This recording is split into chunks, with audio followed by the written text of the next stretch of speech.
All right, let's get right into it. If you've ever tried to learn Mandarin, I'm willing to bet you were taught one very specific phrase for how are you.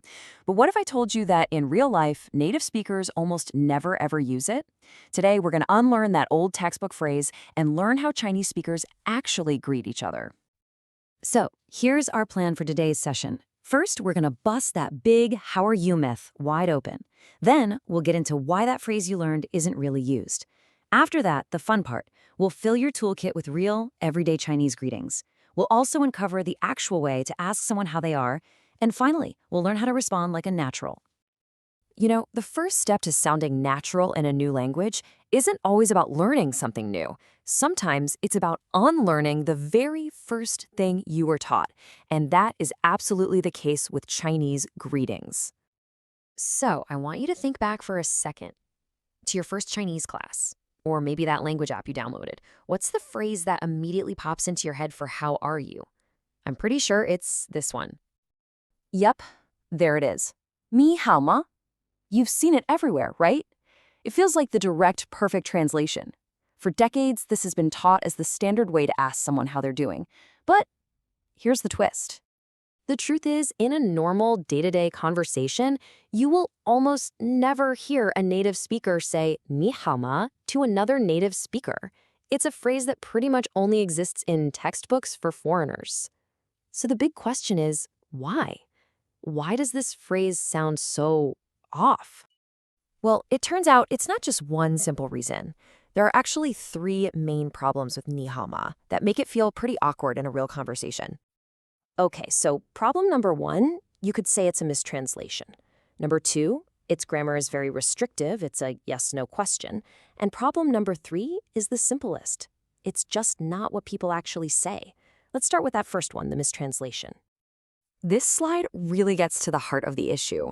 In English, when we ask, how are you, we're opening a door. It invites a story, a little detail. But 你好吗 literally translates to, you good? It's a yes or no question. The only real answers are good or not good. It's a closed loop, and that feels very clinical and just unnatural in a friendly chat. So if we're tossing 你好吗 out the window, what do we replace it with? Okay, this is where it gets really useful. Let's look at the authentic, everyday greetings that you can start using right away. First up is the absolute classic 你好. Now notice there is no ma at the end. This is so important. It's not a question. It's a statement, a simple hello. It literally means you good, which is almost like saying, I hope you are well. This is your universal, all-purpose greeting, safe to use with anyone. And the response? It's easy. Just say 你好 right back. Next, if you're an early bird, we have 早. It just means morning. It's a nice informal greeting for friends or coworkers, but you'd only use it before about 10 a.m. Any later than that, you just go back to 你好.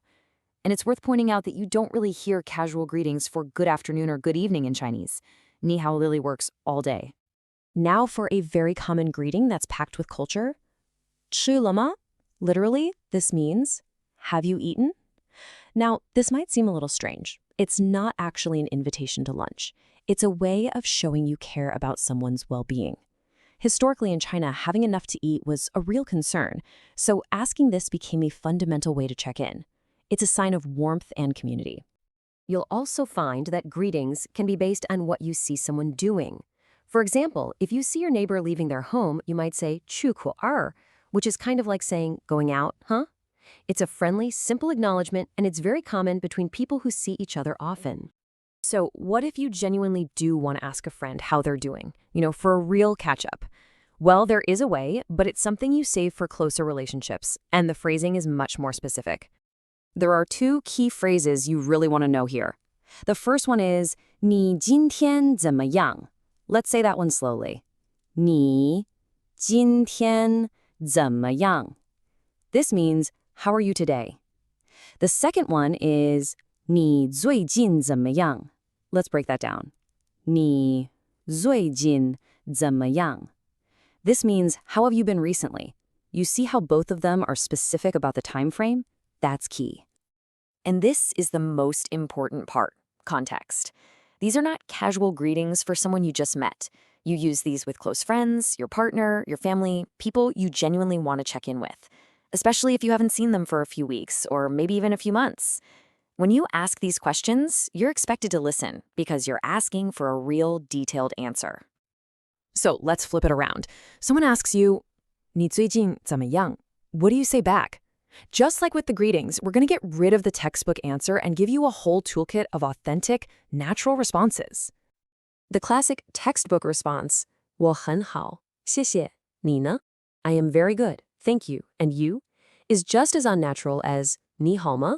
It sounds robotic, like you're reading from a script. A much more common, simple, and honest answer is 还行. This means something like, it's okay, or so-so. And here's a quick menu of other common, totally authentic responses. You can say 还行 for so-so, or 不错, which means not bad or pretty good.